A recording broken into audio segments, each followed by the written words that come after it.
Hi students, இப்போ பார்க்க போகிற டாபிக் வந்து கிளாஸிஃபிகேஷன் ஆஃப் பிளான்ஸ். இப்போ கிளாஸிஃபிகேஷன் ஆஃப் பிளான்ஸ் அப்படிங்கிறது பிளான்ஸை வந்து நம்ம கிளாஸிஃபை பண்ணக்கூடியதான் என்னது classification of plants. Before that அது பார்க்குறதுக்கு முன்னாடி இப்போ நீங்கள் வந்து என்ன பண்ணுறீங்கன்னா ஒரு லைப்ரரிக்கு போகிறீங்க. இமேஜின் பண்ணிங்க walking into a library and looking for a Harry Potter story book.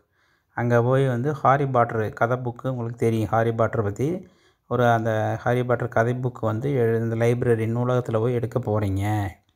சரி, அப்படி போகிறப்ப as you walk into library you notice that it is under renovation and all the books are scattered. அப்போ என்ன ஆகுதுன்னா அங்கே போகிறப்ப அந்த லைப்ரரியில் என்ன பண்ணுறாங்க, அந்த லைப்ரரியில் வந்து கொஞ்சம் வேலைகள் நடந்துகிட்ருக்குது. அதாவது க்ளீனிங் பர்பஸ், அதாவது க்ளீனிங் ஒர்க் நடக்குது.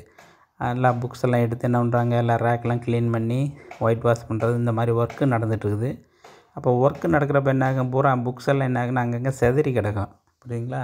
ஸோ அந்த புக்ஸ் ஆர் ஸ்கேட்டர்டு, எல்லாமே அங்கங்கே செதறி கிடக்குது. Will it not be hard to find the exact book you are looking for? இப்போ உங்கள் மனநிலை எப்படி இருக்கும்? நம்ம தேடி வந்து ஹாரி பாட்டர் புக்கை ஈஸியாக வந்து எடுத்துகிட்டு போயிடலாமா, இல்லை தேடுறது கஷ்டமாக இருக்குமா அப்படின்னு நினைப்பீங்களா? என்னாகும், இட் மைட் டேக் ஹவர்ஸ். நீங்கள் அப்போ வந்து அந்த ஹாரி பாட்டர் புக்கை தேடி கண்டுபிடிக்கிறதுக்கு என்னாகுங்கிறாங்க, டைம் ஆகும் அப்படின்னு உங்களுக்கே தெரியும். ஸோ அப்போ என்னன்றீங்க நீங்கள், you decide to come the next day. சரி, நீங்கள் பார்த்துட்டு என்ன பண்ணுறீங்க, சரி இன்றைக்கி வந்து நீங்கள் எடுக்கிறது லேட் ஆகும், நாளைக்கு வரலாம். Come the next day when all the books are arranged according to the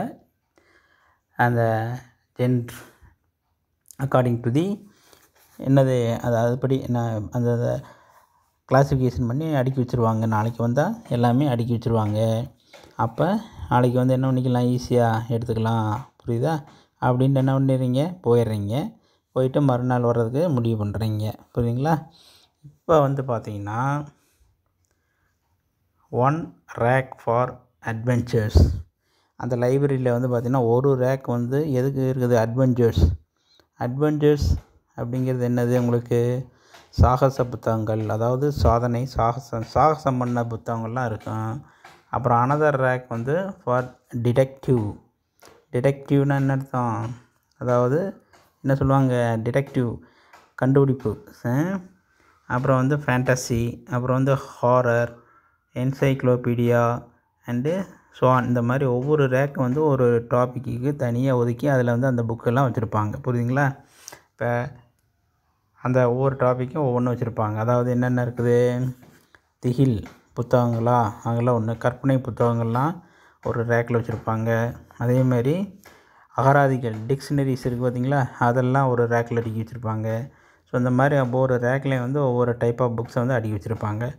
இப்போ நீங்கள் என்ன சொல்லலாம், you automatically know Harry Potter is fantasy book. அதாவது ஹாரி பாட்டர் புக்குங்கிறது என்னது, ஒரு ஃபேண்டசின்னு என்னது, ஒரு கற்பனை பிரிவு அப்படிங்கிற இதில் வச்சுருப்பாங்க. கற்பனை பிரிவில் இருக்கும். ஸோ அந்த செக்ஷனில் நீங்கள் என்ன சொல்லலாம், அந்த புக்கு ஈஸியாக எடுத்துக்கலாம், 10 நிமிஷத்தில் போய் எடுத்துடலாம் அப்படின்னு சொல்கிறாங்க. புரியுதா? ஸோ இப்போ லைப்ரரியில் ஒரு புக்கு, ஒரு பில்டிங்குள்ளே இருக்கக்கூடிய அந்த புக்கவே இவ்வளோ தூரம் கிளாஸிஃபிகேஷன் பண்ணி வச்சுருக்காங்கன்னா, புரியுதுங்களா, ஒரு சிஸ்டம் படி அரேஞ்ச் பண்ணியிருக்காங்கன்னா, இந்த உலகம் முழுவதும் பரவிடக்கூடிய நம்ம பிளான்ஸ், ஸோ அந்த பிளான்ஸை வந்து நம்ம அவ்வளோ ஈஸியாக வந்து ஐடென்டிஃபை பண்ணி படிச்சிட முடியாது. ஸோ அதுக்கு என்ன பண்ண சொல்கிறாங்க, ஒரு classification is very very important அப்படின்னு சொல்கிறாங்க. புரியுதுங்களா? அதே மாதிரி தான் நம்ம இங்கே சொல்கிறாங்க பாருங்க, similarly there is a vast assemblage of group of plants in the world. உலகத்தில் வந்து ஒரு மிகப்பெரிய பரந்த அந்த குரூப் ஆஃப் அந்த தாவர தொகுப்பு வந்து இருக்குது. Is it possible to study understand all of this?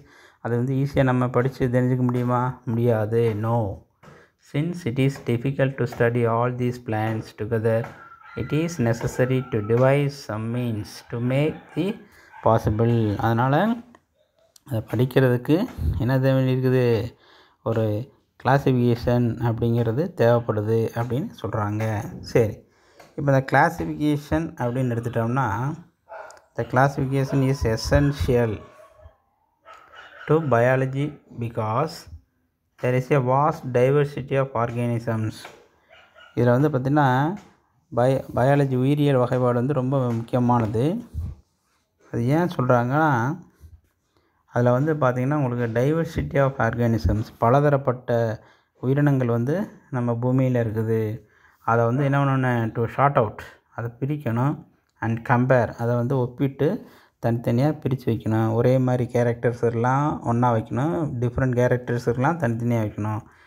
அப்படி இல்லாமல் unless they are organised into manageable categories it will be difficult for identification.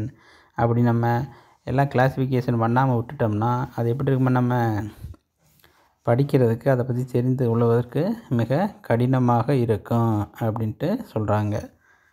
புரியுதுங்களா? ஸோ இந்த biological classifications are the inventions of biologist based upon the best evidence available. இந்த கிளாஸிஃபிகேஷனுங்கிறது சாதாரணமாக பிரிக்க மாட்டாங்க. இந்த பயாலஜிஸ்ட், உயிரியல் அறிஞர்கள் வந்து சில தகுந்த ஆதாரங்களை வச்சு தான் அந்த பிளான்ஸ் வந்து கிளாஸிஃபிகேஷன் பண்ணுவாங்க. புரியுதுங்களா? சில அந்த தகவல்கள், முக்கியமான தகவல்கள், அதுக்கு தேவையான ஆதாரங்களை அடிப்படையாக வச்சு தான் இந்த வகைப்பாடு அப்படிங்கிறது உருவாக்கப்படுது அப்படின்ட்டுறாங்க.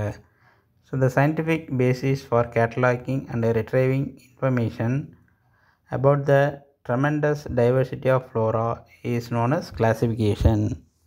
புரியுதுங்களா? அந்த வகைப்பாடு அப்படிங்கிறதுக்கு என்ன சொல்கிறாங்க, அதாவது சயின்டிஃபிக் பேசிஸ்னால் அந்த அறிவியல் அடிப்படையில் இந்த தாவரங்களில் இருக்கிற பெரும் பல்வகைமை, அந்த டைவர்சிட்டியை பற்றி தெரிந்து கொள்ளக்கூடிய தகவல்களை என்ன செய்யணும், அட்டவணைப்படுத்தணும். அதாவது கேட்டலாக்னால் அட்டவணைப்படுத்துறது.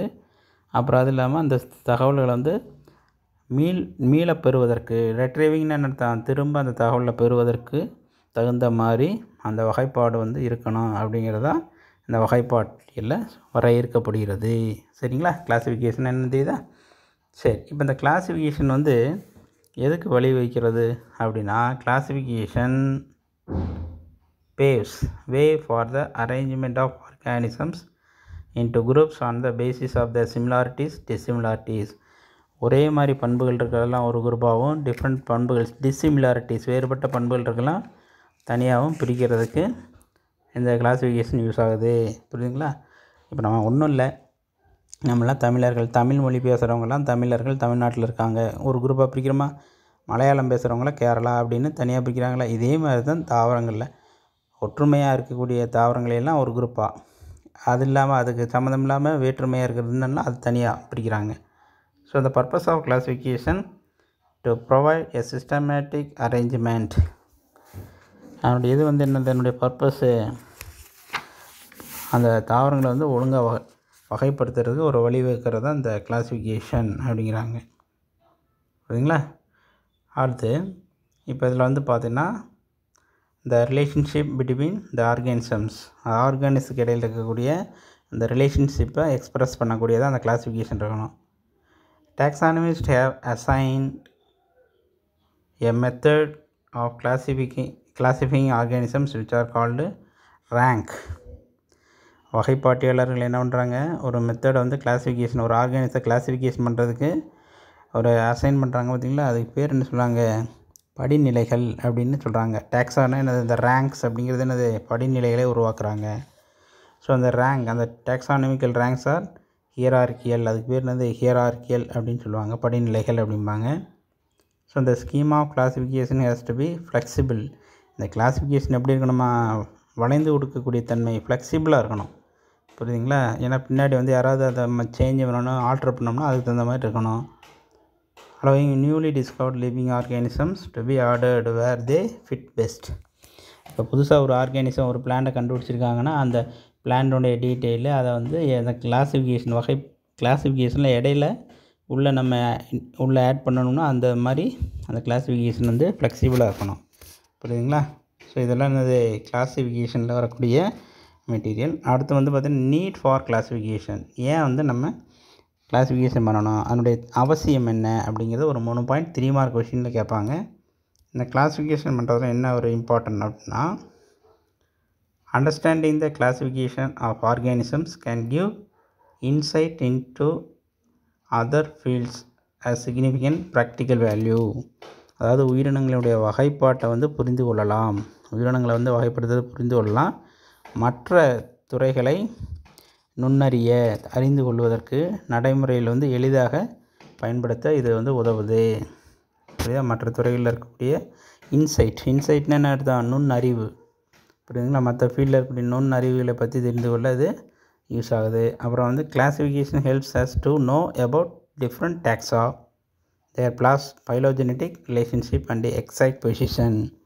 அதேமாரி பலதரப்பட்ட இந்த தாவரங்கள் இருக்குது பார்த்திங்களா, அதனுடைய படிநிலைகள், அதுக்கு இடையில் இருக்கக்கூடிய உறவு முறைகள், இதை பற்றியெல்லாம் தெரிஞ்சுக்கிறதுக்கு இந்த கிளாஸிஃபிகேஷன் யூஸ் ஆகுது. It helps to train the students of plant science with regard to diversity of organisms, their relationship with other biological branches. அதாவது இந்த பாட்னி படிக்கக்கூடிய மாணவர்கள், தாவரவியல் மாணவர்களுக்கு தாவரத்தினுடைய இந்த டைவர்சிட்டி பல்வகைமைத்தன்மையை விளக்கிறதோட, அதோட வந்து பிற உயிரியல் துறைகள், மற்ற பயாலஜிக்கல் பிரான்ச்சஸ் இருக்குது பார்த்திங்களா, அதுக்கு இடையில் இருக்கக்கூடிய அந்த ரிலேஷன்ஷிப்பை படிப்பதற்கு, அதே மாதிரி அதை பற்றி ட்ரைனிங் கொடுக்கறதுக்கு இந்த கிளாஸிஃபிகேஷன் வந்து யூஸ் ஆகுது அப்படிங்கிறாங்க. புரியுதுங்களா? ஸோ இது வந்து பார்த்திங்கன்னா உங்களுக்கு நீட் ஃபார் கிளாஸிஃபிகேஷன். ஓகேங்களா? நெக்ஸ்ட் டாபிக் அடுத்த வீடியோவில் பார்ப்போம். Thank you very much students.